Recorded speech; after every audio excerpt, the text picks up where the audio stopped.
mà. Và từ đây mình xin chúc cho hai bạn tranh nhau chinh chiến đạt được quý của thầy. Và xin cảm ơn tất cả toàn thể các vị.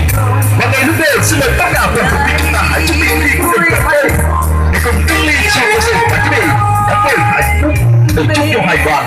Xin mời tất cả toàn thể quý những ai dừng điện thì chúng ta hãy giúp điện mình thật đây. Những ai dừng lực lực thì chúng ta hãy giúp lực lực của mình thật đây để cùng nâng ly chào cơ sở và quý vị. Xin mời tất cả toàn thể quý chúng ta hãy chuẩn bị ly của mình thật đây nào. Nhau đẹp như giấc mơ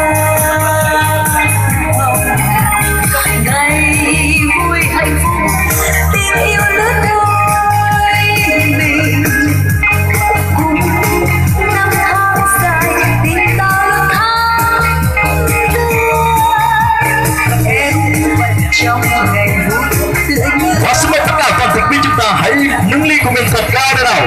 1, 2, 3, xin chúc mừng.